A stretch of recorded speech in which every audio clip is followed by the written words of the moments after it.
Monday morning, day one of a week of protests planned by the opposition, but already the police are clamping down, stopping a march to the parliament in its tracks, silencing the opposition's calls to the president for change. What did you do? I didn't do anything. The police tactics are very effective, picking off people they think might cause trouble. As groups gathered outside the headquarters of the opposition party, the MDP, the roads are blocked. All who've turned up to march are filmed. All the parliament routes are blocked. The demonstration was supposed to be there to lobby for the parliament to change the constitution. That was what the MDP wanted. Then, under the protection of peace monitors from the UK, the opposition leader Mohamed Nasheed and his deputy tried to leave for the parliament building. The police waded in. Their orders were clear. As they pushed Nasheed down the street, the woman to his left, one of the party's senior activists, was dragged away.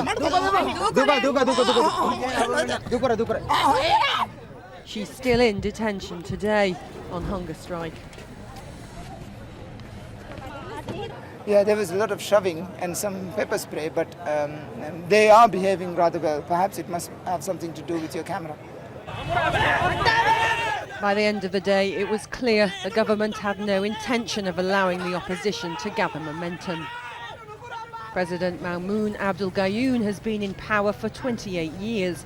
He's recently declared a commitment to democratic reform. His foreign minister says changes are already in motion.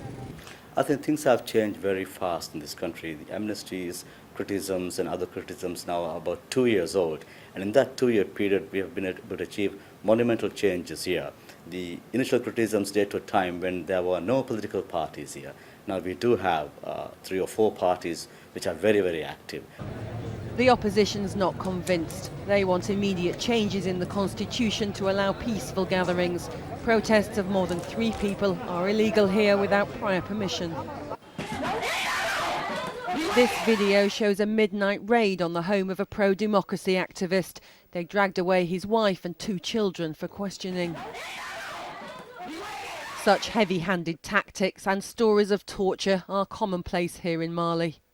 I was in absolute solitary confinement for 35 days. I could see no one, I could hear no one. I did not know when the day turned to night and night turned to day. It's a far cry from the brochure pictures of this holiday paradise, from the honeymoon suites and scuba dive centres, a travel industry that accounts for 1/3 of the island's economy, improving the country's GDP and filling up the state's coffers. But most of the nation's 300,000 mostly Sunni Muslims who live in the island's crowded slum dwellings have seen none of the benefits. The next day, the second of their planned week of protest, the riot police are back in force, sweeping through the streets, moving everyone on. It leaves those people who believe change was about to happen demoralised. We want freedom. That's the things that we want right now. They don't want people to demonstrate. They won't show the world that this country is peaceful. The opposition today abandoned plans for a peaceful revolution, afraid it would end in bloodshed. But in spite of a promise to bring democracy to these islands, it's clear President Gayoom is far from ready to accept any protest against his regime.